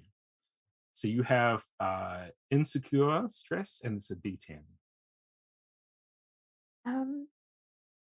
Does that step up once because you have a 17 to a 9? Yes, it's a D12 actually. So D12 insecure strength. I think insecure trauma is what I'm gonna get. You're still good for now. You just can't get any higher. It's fine. It's fine. No, Eljal, you can't see this. Like this thing has been pulled forth, but you can see like the air in front of Pamela they don't seem to, like, the rain isn't falling quite the same way. It's moving around weirdly. So there's a magical effect happening, but you don't have that kind of sight to do it. I'm going to go to you straight away for the first round of the next challenge. All you have to do is remove this D6 and you'll succeed. But as we've said, Otmar has some pretty prodigious traits. Okay.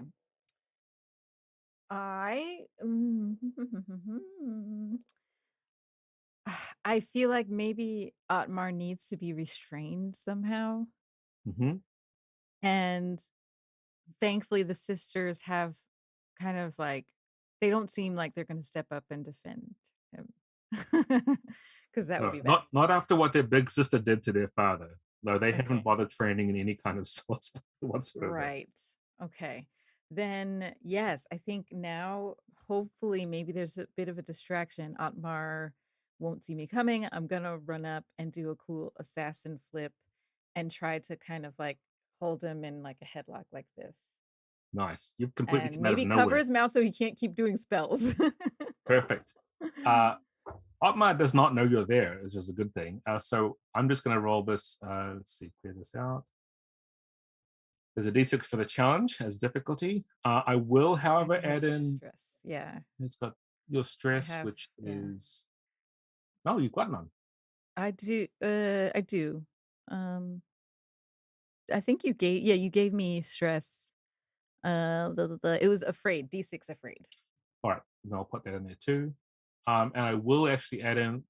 Otmar's got some ability to understand with awareness, so I'll put that in there too. Let's see.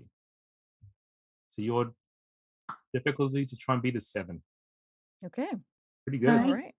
Can I give Eldril, since Panmalar specifically went to the other side, can I give Eldril a d6 asset of the brother is looking in my direction? Yeah.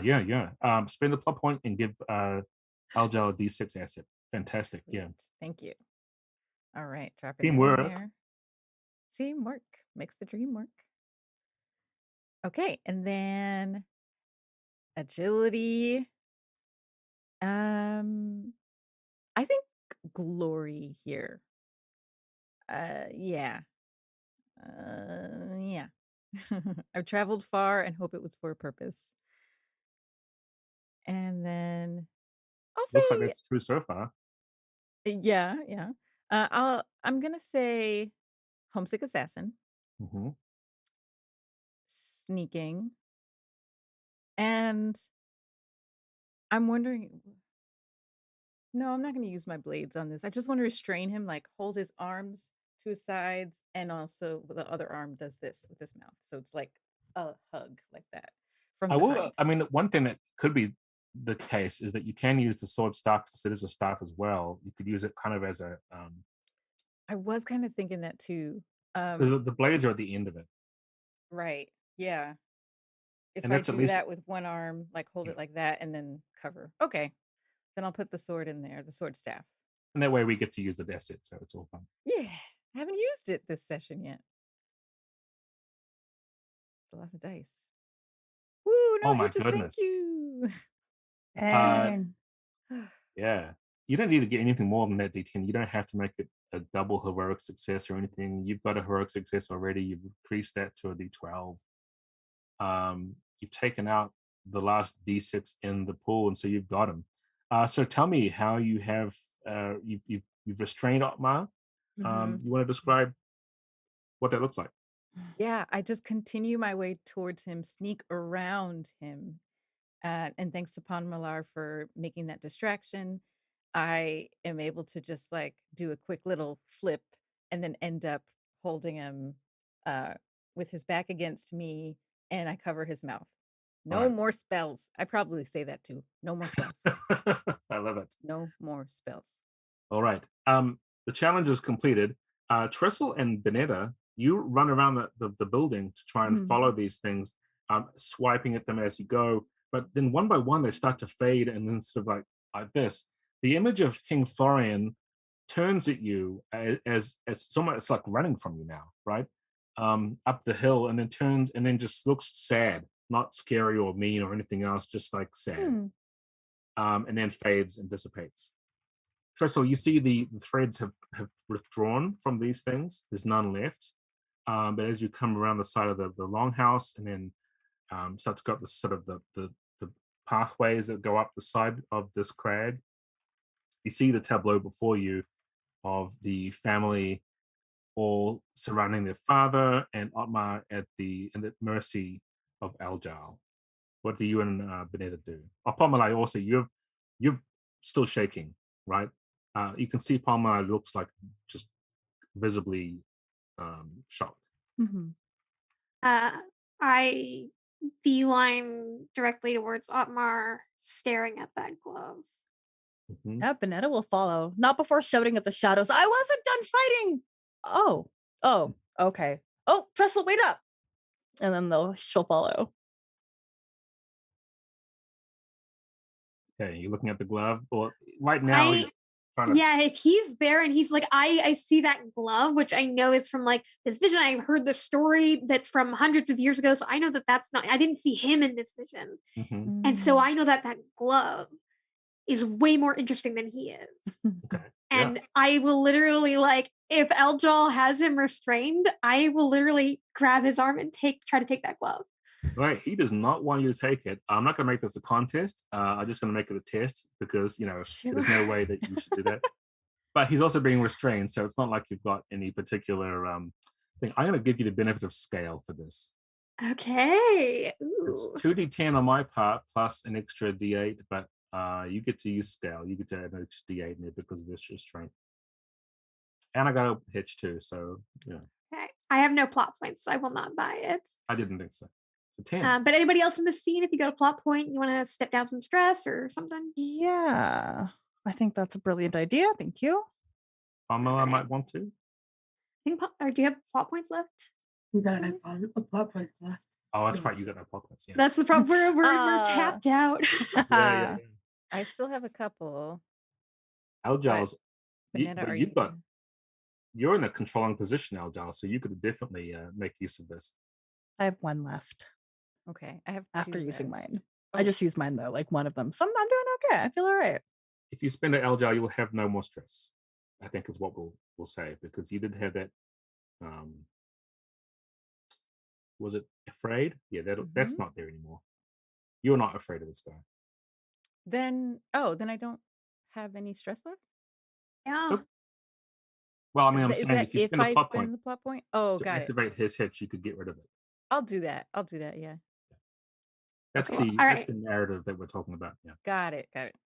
I'm going to use strength, which is not great for me, but I feel like, wrestling a glove off somebody, I can't really reason anything else. This is going to be, I think I'm going to question my we'll love it.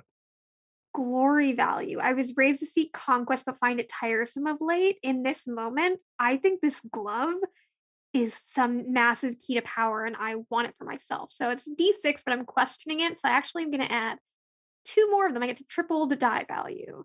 That's going to step down after and be a D4, but for right now, it is a 3D6. This is going to be Dark Acolyte.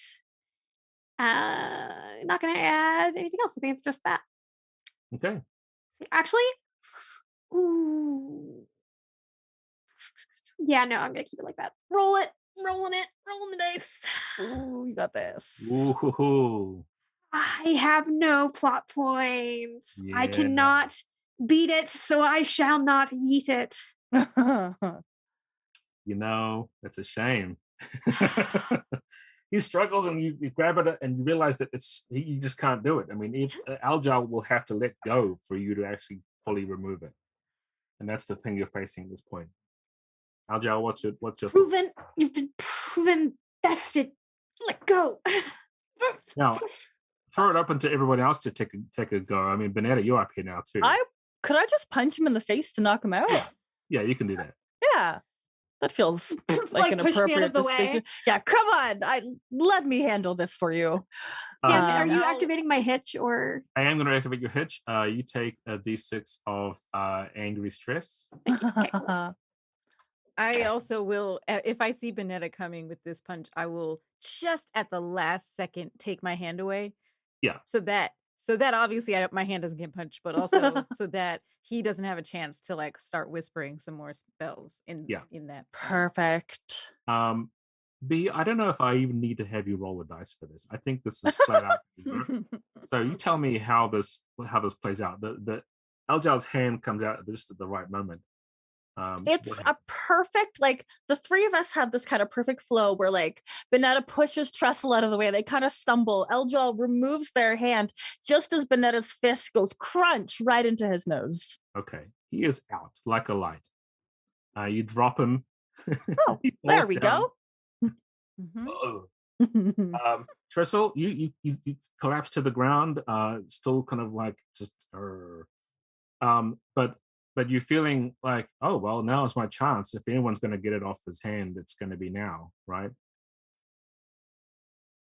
Go ahead, Trestle. Oh yeah, I'm not even like there is not even any like this does not look good. I am like scrabbling across the snow and like greedily trying to get this off. This is not a great look.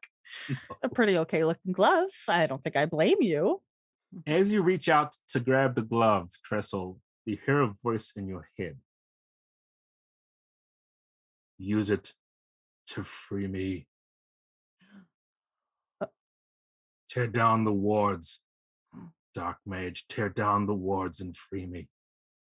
And I say out loud, I'm not saying this in my head, so anybody can hear it. I'm like, if I were to free you, I would take every piece of you for my own. Human. You pull it off his hand. You can feel that it's weird. Like it's magical only because of its role in history, right? Which is true of many things that you know, Trestle. The magic inherent in this is part of its history. It is tied up to the whole story of this. The story that is about this crag. And as you hold it and you feel it, and you're feeling it kind of into your mind and this sort of thing starts to flow through you a little bit, there's the rage behind that huge sheet of ice of a dragon that's been trapped there for over 1,000 years by wards that have been set up by this man's ancestor. But you also know that the wards themselves are creating what's keeping him in there. And they're not physical. Like this ice could break at any point, right? You could probably do that. It's that they're making fear and nightmare and everything else that's awful come to life within the dragon's mind. However, it seems as if what Ottmar has been trying to do is invert that, which means that everyone around Wormcrag and down, obviously the sides of the mountain, they have been experiencing these attacks of fear and nightmare, things becoming real. Probably that's not going to happen anymore because you've taken care of Ottmar. But it also means that had he had the success of more people being attacked, more fears coming to life, he would have weakened the wards entirely, and the frost worm, which was behind there, would have been freed. I'm pretty sure that we just saved all of Delbar. What? I just punched somebody.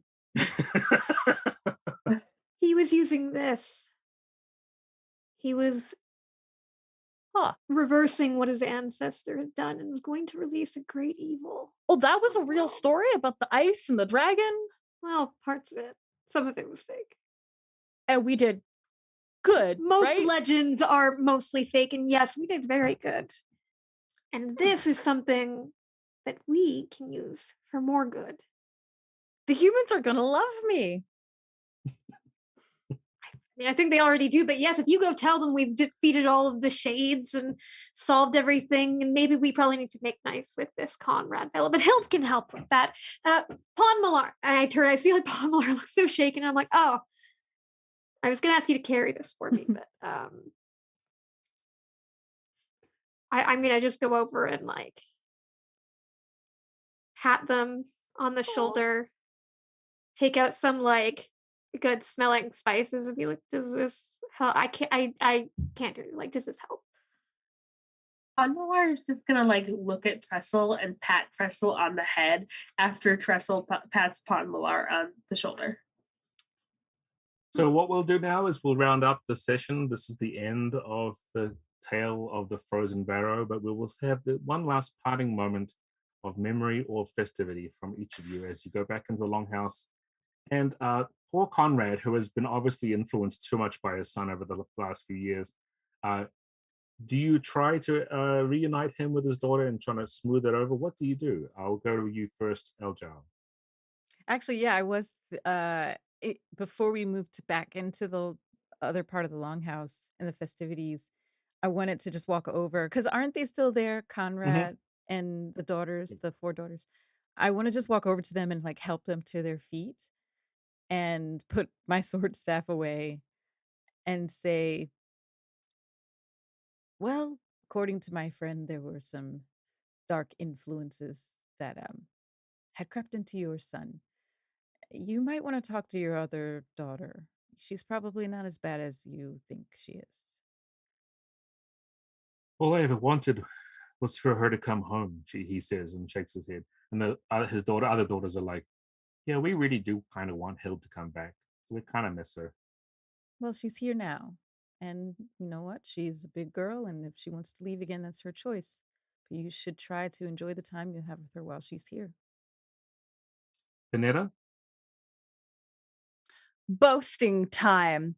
They grab another drink, get to the head of the table, and she starts to recount the epic tale of refighting these shades and how much more dramatic and how many more swipes were necessary, and just how I don't even know any more adjectives, and just how like incredible their deaths were and how absolutely epic Bonetta was. It's very exaggerated. And the mead, the honey whiskey, whew, Yeah. it is going to her head. Hot and ice, says the girl. And she hands you another one. Yeah, yes, absolutely. Thank you so much. Thank you very much. She is happier than she's ever been in her life because she has been giving everyone hot and ice all night. Yes. All right, Pamela. Pamela is going to probably take pleasure in like picking Upbar up and then like putting manacles on him, and like I don't know if there's any sort of like containment or jail center around here, but like tossing Upbar into a cell, like not even gently, just like chucking him into a cell, and then like smirking as they lock the door behind. I'll get you. I'll get all of you. Very good. And finally, Tristle, how do we leave this the story with our young dark mage and all that he's found out? Yeah, just thinking about how, even though it's not caffeine season, this is not the holidays for Tristle, it is still the most successful event he's ever had of trading up because he now has this incredible glove. And I think he's standing outside alone as, he can hear Bonetta, boasting inside and the cheers of that and everybody enjoying some hot and ice. And Ponmalar kind of comes in and, after dropping Otmar off in a cell and going in as well. And Trestle will be in a moment, but he's like looking out on the town and he slips that glove on his hand. Oh. And just feels that power. Very good. All right. Thank you, everybody. Mellie, over to you for your see us out. Oh, yes. Thank you, Cam, and thank you all of these incredible players. This has been an absolute delight, and thank you all for watching who are in there in the Twitch chat or over on the YouTube. Thank you so much for joining us. One more time, you can pre-order Tales of Xadia right now. You're going to get instant access to the rules primer, to tales, to characters, all over at talesofxadia.com. The book releases in 2022, which is like 2022 is almost here. That's very wild. And thank you to the folks, of course, at Wonderstorm and Netflix for allowing us to tell stories in this world, for providing us some cool holiday lore and other fun stuff to throw into this tale. You can watch all 3 seasons of the show right now. It's a great way to spend your holidays. It is a great show. Even if you've watched it before, it's a great rewatch too. There's all those things you can see. And of course, thanks to this wonderful cast. Cam Banks, where can people find you on the internet? You can find me at the Twitter at BoyMonster and on Instagram at RustyCellsword. Happy holidays, everybody. Happy holidays, Fenway Jones. Everyone, I'm Fenway Jones, also known as Fenway the Teen DM on Twitter and at Jasper's Game Day on all of the social medias. You can find me on any of those as well as jaspersgameday.com. Excellent. Be Zelda. As always, I am your non-binary busy bee. You can find me on Twitter as @b_Zelda, podcast streamer, writer, community manager. If there's a game involved, I'm probably there. Heck yes, Aliza Pearl. Hey, yeah, you can find me at Elisa Pearl on Twitter and Instagram. And I'm a game master and TTRPG player and actor and improviser. And have a wonderful holiday season, folks. Whatever you're celebrating or not celebrating, I hope you have a nice next few weeks. Heck yeah, and I'm Mellie Doucette. You can hit me up on Twitter at MellieDM or find me in the Cortex Discord. We are off now until 2022, but you can find our entire archive of Roll and Keep. We've got Hammerheads, which is a an action disaster response team. We have Eidolon Alpha, which is a Greek mythology kaiju adventure game. We have Campfire, which is a horror series.